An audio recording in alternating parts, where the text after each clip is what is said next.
What do you think the prospect is? It's growing, so the prospect is very strong. This is our 7th year. Verizon's a big sponsor for us this year, and they're pleased with the way that the festival has been run. Again, being 100% volunteer, it's hard. None of us are paid.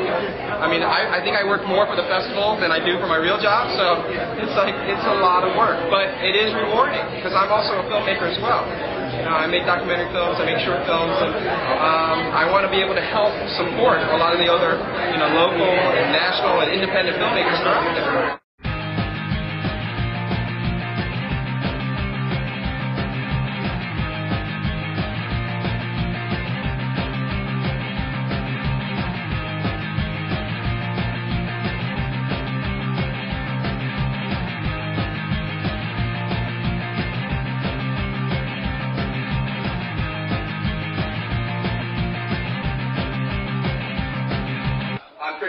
I'm the president of this year's festival. Thank you for coming out. We're going to start here shortly, but I wanted to give some thank yous out to our sponsors, starting with our presenting sponsor, Verizon. Verizon is taking sign-ups for Verizon Broadband out there, as well as they sponsored the $1,000 trailer contest for us for independent and local filmmakers to create a trailer for the film festival, and you'll see the winner before the film starts. Our silver sponsors, Canadian Embassy and Adobe. Our bronze sponsors, Bill Page Toyota and Radley Acura. Our media sponsors, Imagination TV, Asian Fortune, City Paper, and Giant Robot.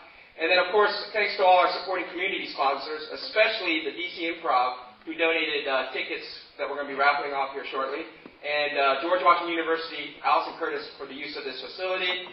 Also, thanks to our fiscal agent, Fractured Atlas. And most importantly, thanks to our staff and volunteers.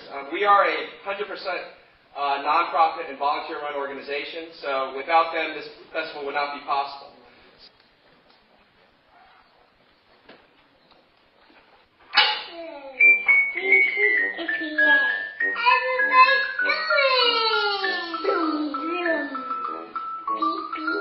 A lot of people, just because of the project, took pay cuts for on our behalf, which is very nice. We're working for free.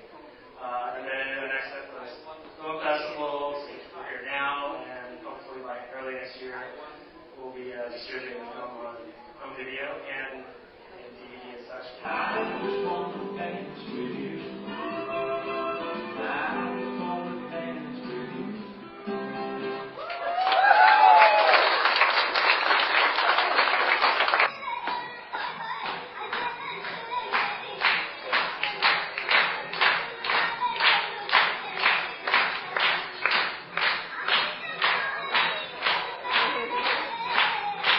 Not that long, actually, for a documentary anyway, about a year. Originally, we were just going to do some concert film type of project, but as we shot more backstage stuff and interviews to help sort of contextualize what they're about, that became more interesting, so we shot that and all the other interviews, but yeah, about a year. This is actually my first kind of serious, bigger project. So I was really nervous and excited. And you can imagine, a lot of pressure from your brother to get it right, But it was good. We had a really good time doing it. And I'm really grateful, really, really grateful that he chose me. Or he stuck with me, but. Yeah, I mean, with a film like this, it's a lot. It's hard, especially when actors are working free for you. So he wants to be an actor, I want to be a director.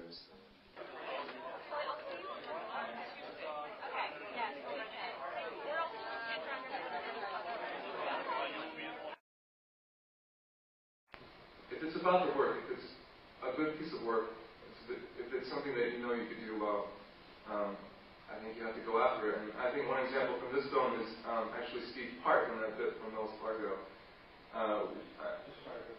Fargo. I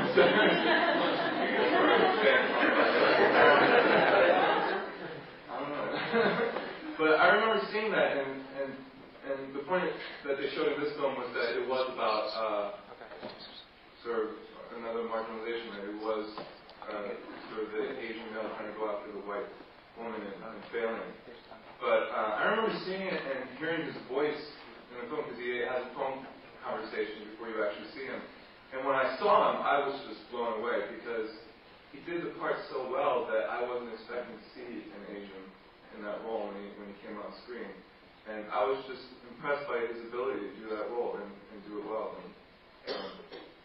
So it's up to us to tell the true stories and to tell them right. And of course, they're going to, they being, the mass media, the studios, even the networks, are just going to keep trying to do what they think will make money. And it doesn't have to do with truth. It doesn't have to do with quality of story. It's just, they're recycling. So it's not surprising that they're going to do that.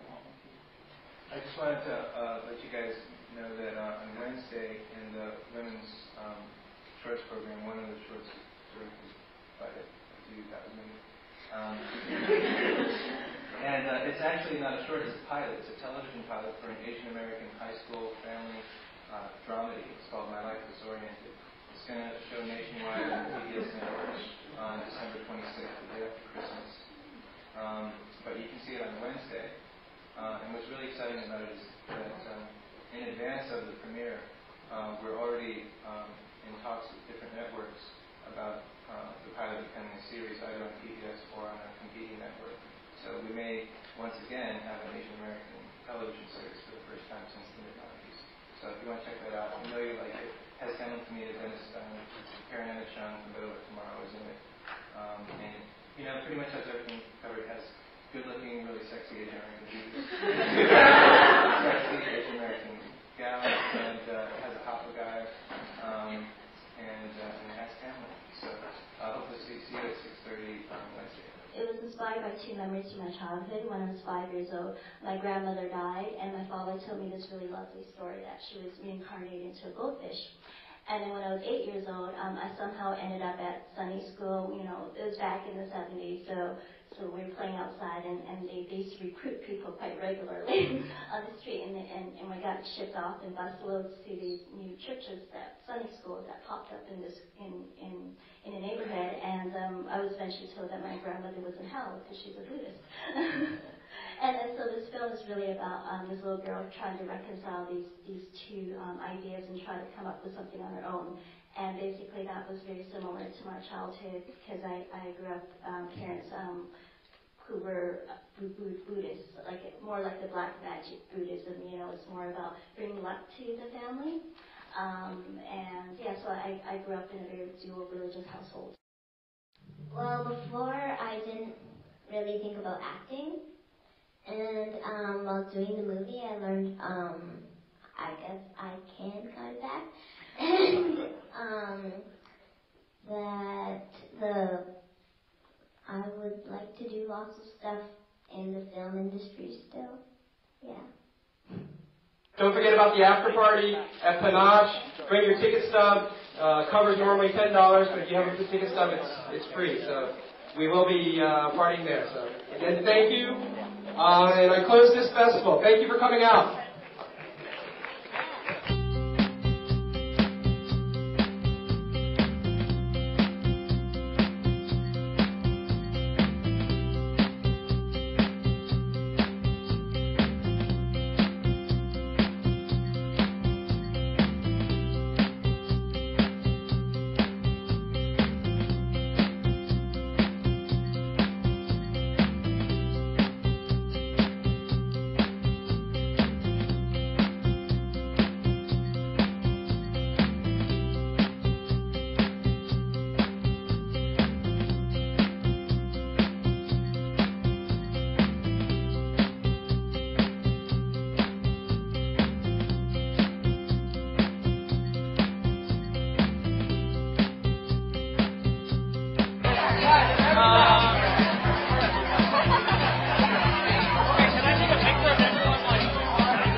So Wyman. Yes. You know, it's been a great 10 days. The film festival's been banging. Yes, it has been. You know, and you know, as a director of programming, do you have any last words to tell anybody for next year about, you know, what to expect,